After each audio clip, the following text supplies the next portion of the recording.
2, 3, 4. 1, 2, 3, 4.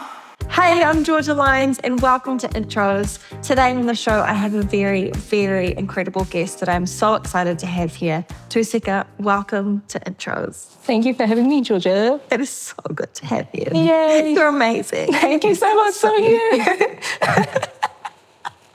Big fan. Thank you. Oh, so am I. I actually discovered you through Olivia Dean, Oh my gosh. who I am a big fan of her. So am I. I love that you got to open for her. Thank you so I much. would love to hear about that experience. I know we're Yes. really jumping in there from the get-go. Yeah. How did you get the show? What was that experience like? Like, give me all the deets. So I'll start off by saying I'm self-managed. What I do is whenever I see that an artist is coming to New Zealand, I'll just send emails and ask to open for them pretty much. And Love so when I'd seen that Olivia Dean was coming to New Zealand, I did the same thing. And most of the time, I don't expect a response, honestly. I just do it for the practice of doing it and for the hope that maybe it'll happen, you know? Then I got a response back at some point and then it was crazy and I was like, yeah, there were a lot of, yeah, wow. It ended up happening, which was super cool. Then it was my first time going to Australia as well, which was so epic. But yeah, it was so much fun. I learnt so much. She's so lovely. Her team is so lovely. Her band is insane. She's insane. And I love that you are a hustler. Thank you so much. Just absolute, like, so many people I think are too scared to send the email, to kind of put yourself out there out of fear of like, what if they don't reply, or what if they say, I'm like, what's the worst that can happen? Is they say no, or they don't reply. Literally. I'm more afraid of not sending the email because then if I don't send the email, how is anything going to happen, you know? That's scary. If I send the email and nothing happens, at least I sent the email. I did what was in my control, right? I don't know. That's what I think. Episode over. That's it. Thanks for coming. See ya. Very much something that we live our musical journey life by as well, is saying, when I say we, I have a wonderful team of people, so I don't feel like it's just me. You can only control the things that you can control. 100%. I want to hear about your journey as an artist. How did you get to this point where you are now in your career? I released my first single in 2021, but before then I'd written and sung and just been involved in just like music at high school. I was involved in a production in the second year of uni. And then 2021 was the year after I finished my undergrad. Yeah, I was really just searching for myself and trying to figure out what I actually like to do, because I was working at the time as a lab technician. My goodness me. I love this whole side of you. I like the information that I know as that side of me, but I don't like doing those jobs. They're kind of boring. And I really love talking, and microbes don't talk back. And that's a joke that I told for like years. I, at the time, was talking with my friends and family and figuring out what energizes me and when they've seen me the most happy. And the most feedback that I got was, oh my gosh, you have this like music thing that you've been doing ever since I can remember for my family, because we sing a lot together and I started writing like ages ago when I was like super, super young, just like not showing anyone or not acting on it really. Yeah, and then in 2021, I met Oscar Liddell in Dunedin, because at the time I was living in Dunedin, and he was this full-time musician. And it's so funny, he met me in a season whereby I was saying yes to everything. And I wasn't supposed to go to this party because it was on a Sunday evening. And I was like, it's a Sunday evening and you're throwing a party? But I ended up going. And I'm so glad that I went, because he was a full-time musician and he introduced me to so many people that do like recording and showed me how to book gigs and stuff like that. A week after I met him, I think it was like a week, genuinely, we were in a studio recording my first single, Childhood Friends, and it was supposed to be just like the single that I recorded, and I was like, oh, I don't know if it's good enough. My friends and family were like, no, you're not gonna release it just on SoundCloud, you're gonna release it on every streaming platform because it's really good. And then the rest was history after that, honestly. After 2021, I just, have been sending emails and recording music and writing music and booking shows. And where do you want to end up with this? Do you have like a goal or a place 100%, that you want to? 100%. What is that? My goal is to be recognised as someone that is, I don't know, so trailblazing in music almost. Just in terms of just songwriting and also a style of music that I make. I want someone to hear a song playing somewhere and be like, oh my gosh, that's Tusekah. Like, of course that's Tusekah. I want to be really involved in other people's music as well. I feel like I'm a creative in general, and I'm really excited for the point where I get to explore that outside of music as well. You mentioned that you manage yourself. Yes. Obviously, we've talked about you being a hustler and you're just putting yourself out there and you know, hustling for the opportunities that you want. How do you find being in that role and juggling all of the things that it takes to be an artist, also a manager? Honestly, I feel like it takes away from the time that I could be doing creative things. I like the fact that it puts me right at the forefront of whatever's happening. But I think at this point, it would be really lovely to just like have a team and have different people do things and send emails and do more of the behind the scenes stuff, if that makes any sense. Sometimes I'm like, I do not want to be sending this email right now, but I should send this email. And so I do send that email. Yes. And those emails pay off? I know, they do, right? And that's the enjoyable part. But yeah, I don't know. Sometimes it's like, I just want to write a song.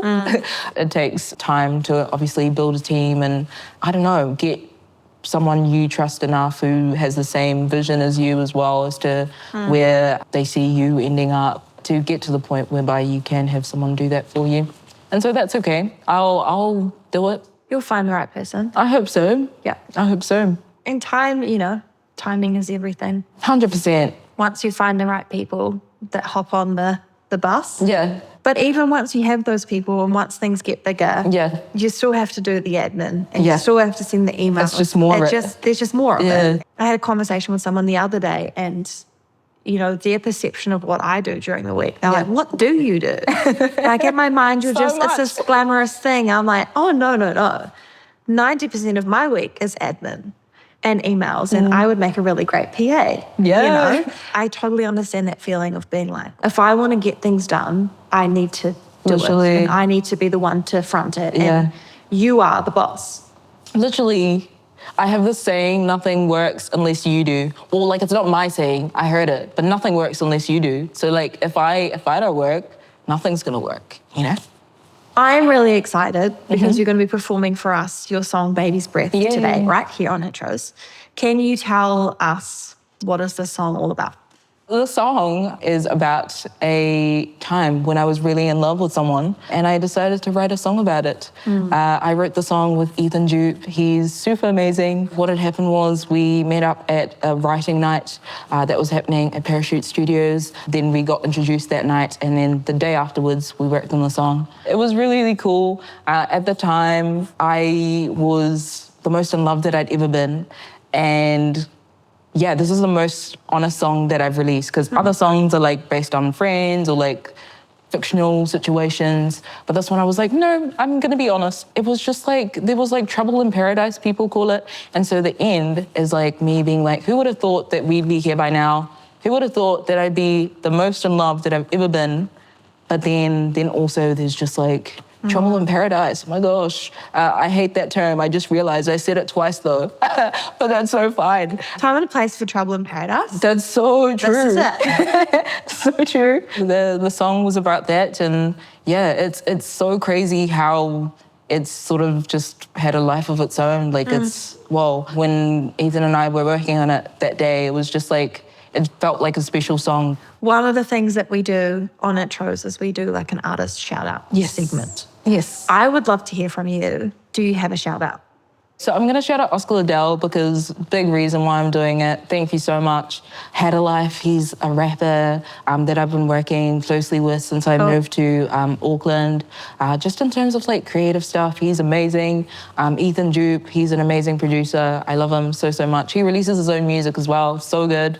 Timmy the First, he's amazing. We knew each other from Dunedin as well. Cool. Insane. I love Agum, Sydney, Australia. Yeah. Okay. Amazing. Yeah, all my other friends who do music and listen to me vent about music as well, and we vent to each other. I really appreciate you. Yes. And then also, Danny, for these nails, thank you. Those nails are so good. Moment for the nails, Yay. for sure. Have you got any advice? Something that you've learned along the way that you feel would be a really helpful tool to pass on to somebody listening? You can't be the first person to say no to yourself. So just go out and pursue every opportunity that you would want for yourself, right? And not think about the result. So don't think that it's going to be a no and then not do anything. So say no to yourself, but just pursue the things anyway, and then let them be the first people to say no. If they are going to say no, maybe they're going to say yes, which is awesome. That's the yeah, right? Keep a good support network around you. It's going to be really important because it's not always easy. But then also it's very fun. This has been such an enjoyable conversation. Thank you. You are amazing. I've said that like 10 times. Thank you so much. I think what you bring is incredible. Your Thank writing, you so much. just you. Love it. I'm really excited to see what happens for you next and how, your songs continue to find ways across the world. Thank you. Thank you so much for being here. Thank you for sharing your artistry with us, just all of your wisdom and wonderfulness. It's been a pleasure. Thank you so much for having me. You're welcome. Yay. This has been so fun. Yay. Okay. Ooh.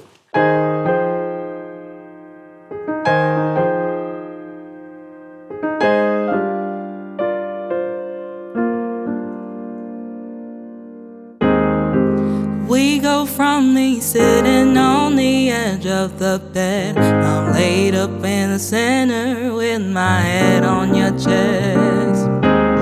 We go from me telling you I like baby's breath. Woke up with a bouquet delivered to my address. I've never felt this out down. I've fallen but I feel so high. The streets don't know me anymore. Now that I am only yours, with only you, I wanna share my time and space, 'cause home's a feeling with your name. And I want you to know that I could never ask for someone better than you.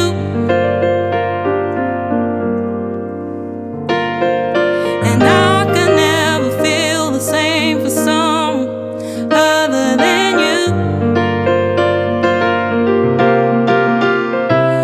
Show up for me consistently. Feel like I haven't woke up from a dream. I want Monday nights and in between. I want us to make a red